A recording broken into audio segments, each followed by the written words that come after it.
Hello everyone, I am Dolly Sharma and welcome to my YouTube channel THC. Today I will going to teach you about heating effect of electric current. यानी आज हम पढ़ेंगे कि heating effect of electric current क्या होता है।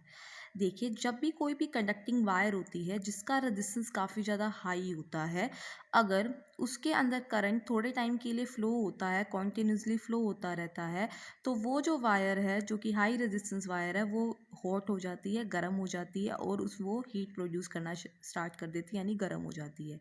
इसी को ही हम बोलते हैं heating effect of electric current. ठीक है, देखिए आपने अपने घरों में देखा होगा कि जैसे टीवी हो गया, रेफ्रिजरेटर हो गया या इलेक्ट्रिक हीटर हो गया, इलेक्ट्रिक आयरन हो गया।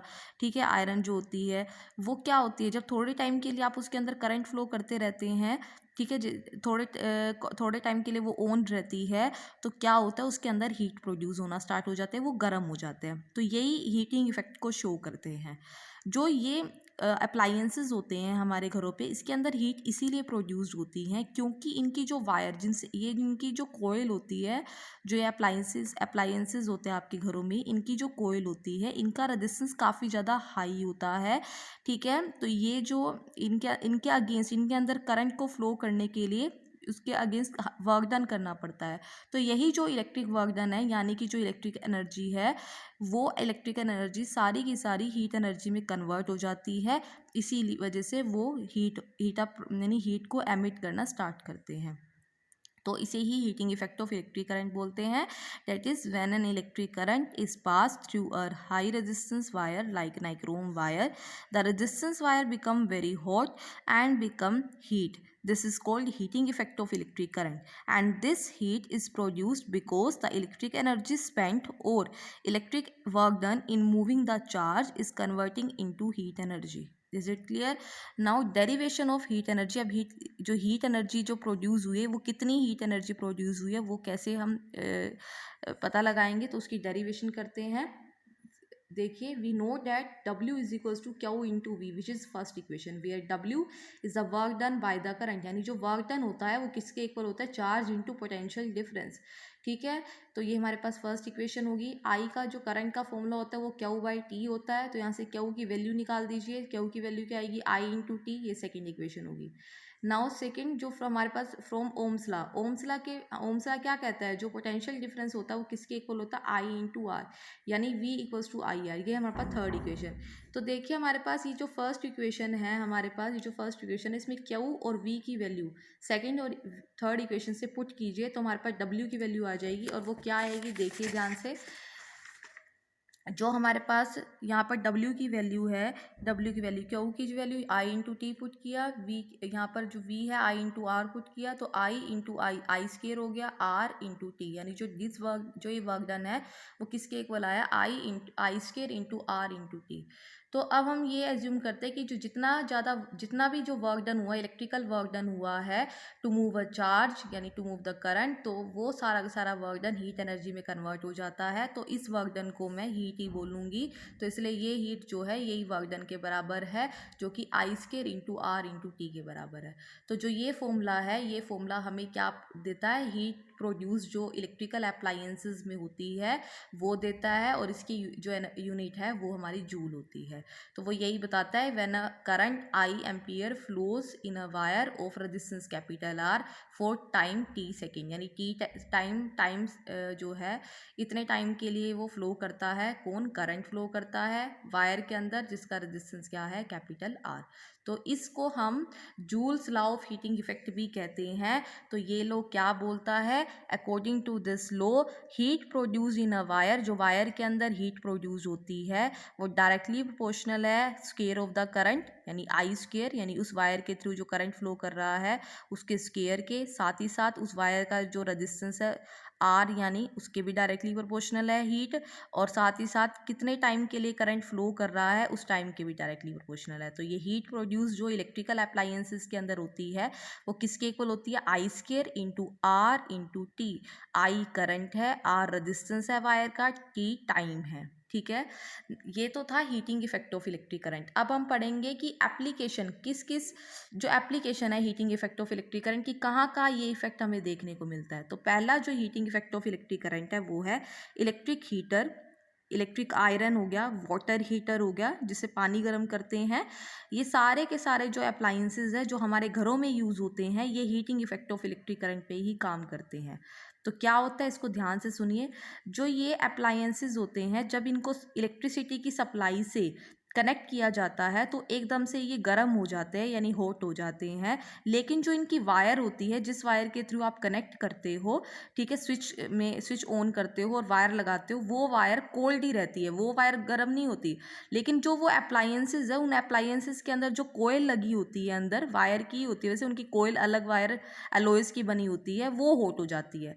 लेकिन जिससे आप कनेक्ट करते हो, जो कनेक्टिंग वायर्स होती हैं, ठीक है, वो कोल्ड ही रहती हैं। जो ये अप्लायंसेस होती हैं, इनकी जो कोयल्स होती हैं अंदर, वो नाइक्रोम की बनी होती है, ठीक है। ये जो नाइक्रोम है, ये एलोय होता है।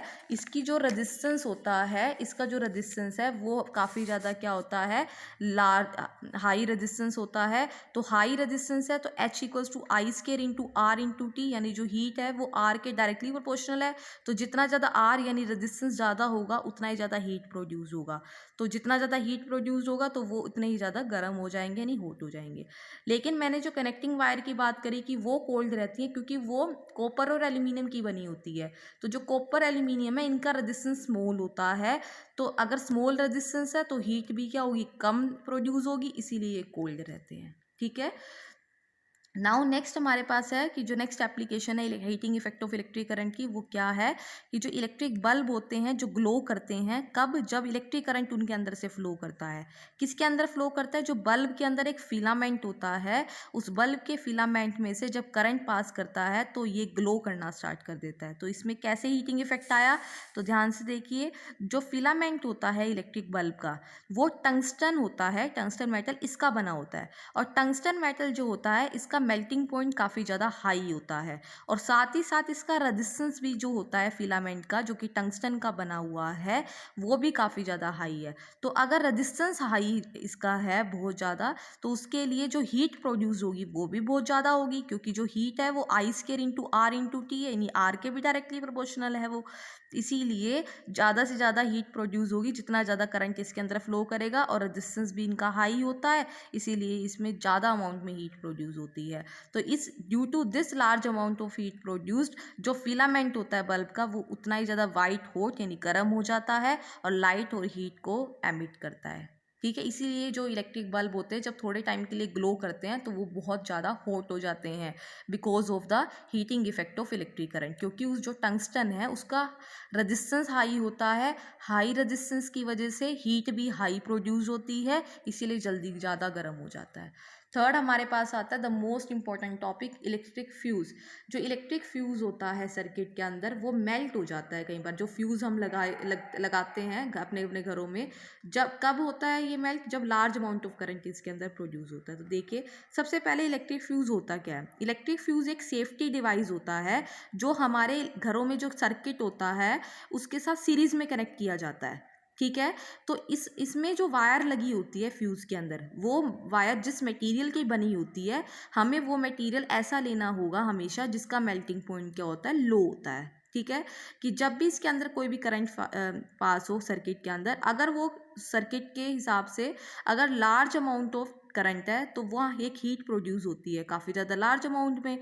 तो जब वो large amount of heat produce होती है, तो इस हीटिंग की वजह से जो इसका उस वायर का मेल्टिंग पॉइंट लो होता है, तो वो जो फ्यूज़ वायर होती है वो मेल्ट हो जाती है और सर्किट ब्रोक हो जाता है, जिसकी वजह से करंट स्टॉप हो जाता है फ्लो करना सर्किट के अंदर। इससे हमारा इलेक्ट्रिक सर्किट बर्न होने से बच जाता है। क्योंकि देखिए, आपके सर्किट में सीरीज़ के साथ वो कनेक्ट है फ्यूज़। अगर सीरीज कनेक्शन है फ्यूज़ का, तो पहले फ्यूज़ के अंदर करंट जाएगा, फिर वो आगे करंट देगा। जैसे कि हमने रेजिस्टेंस का कनेक्शन देखा था सीरीज और पैरेलल अपनी प्रीवियस वीडियो में, आप देख लीजिए जिसने नहीं देखा है, ठीक है। तो वहाँ क्लियर हो जाएगा कैसे सीरीज में सेम ही करंट जाता था। लेकिन हमने ये भी पढ़ा था कि अगर सीरीज में एक अप्लायंस खराब हो जाता है, अगर वो खराब हो जाता है तो अगली अप्लायंसेस में करंट नहीं जाएगा, क्योंकि पाथ एक ही मिलता है। तो ऐसे होगा, अगर फ्यूज़ वायर मेल्ट हो जाएगी तो सर्किट यहाँ ब्रेक हो जाएगा, करंट इसमें फ्लो नहीं करेगा तो आगे भी नहीं जाएगा, तो आगे वाले सारे अप्लायंसेस जो होते हैं वो बंद हो जाते हैं, जिससे वो बचते हैं। वो फ्यूज़ वायर उनको बचाता है, क्योंकि अगर ज़्यादा फ्यूज़ नहीं लगाएंगे तो ज़्यादा अमाउंट पे करंट अप्लायंसेस में जाएगा, जिससे अप्लायंसेस क्या हो जाते हैं, कई बार ख़राब हो जाते हैं। जैसे कि घर में कई बार काफ़ी ज़्यादा तेज़ लाइट आ जाती है, काफ़ी ज़्यादा हाई वोल्टेज लाइट आती है, जिसकी वजह से क्या होता है कई बार हमारे अप्लायंसेस ख़राब होते हैं। तो उसको बचाने के लिए हम अपने घरों में क्या लगाते हैं, फ्यूज़ लगाते हैं। तो इस तरीके से फ्यूज़ वर्क करता है एज अ सेफ्टी डिवाइस। जो इलेक्ट्रिक फ्यूज़ है are rated as 1 ampere, 2 ampere, 3 ampere, 5 ampere, 10 ampere, यानी जो मार्केट में आपको फ्यूज़ मिलते हैं वो इस करंट के मिलते हैं। इसका मतलब ये होता है जैसे 1 एम्पियर करंट है, इसका मतलब कि उस फ्यूज़ के अंदर मैक्सिमम करंट 1 एम्पियर ही फ्लो हो सकता है, या 2 एम्पियर का लोगे। ये हम अपने सर्किट, अपने अप्लायंसेस के हिसाब से लेते हैं कि कैसे हमें लेना है।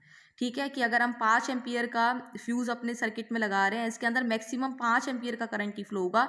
अगर उससे ज़्यादा करंट फ्लो हुआ तो एकदम से इसकी वायर मेल्ट हो जाती है और आगे सर्किट ब्रोक हो जाता है, यानी एकदम से लाइट इलेक्ट्रिसिटी चली जाती है। इससे हमारे घरों में अप्लायंसेस जो होते हैं वो बचते हैं, ठीक है, वो सेफ हो जाते हैं। लेकिन अगर फ्यूज़ नहीं लगाएंगे, कई बार ज़्यादा अमाउंट में लाइट आ जाती है, तो जब लार्ज अमाउंट में कई बार करंट आता है, जिसकी वजह से क्या हो जाता है, कई बार हमारे घर में जो इलेक्ट्रिकल अप्लायंसेस होते हैं वो एकदम से ख़राब हो जाते हैं। ठीक है, तो आज हम इतना ही पढ़ेंगे। आगे जो टॉपिक इलेक्ट्रिक पावर हमारा रहता है वो हम नेक्स्ट वीडियो में पढ़ेंगे। Thank you.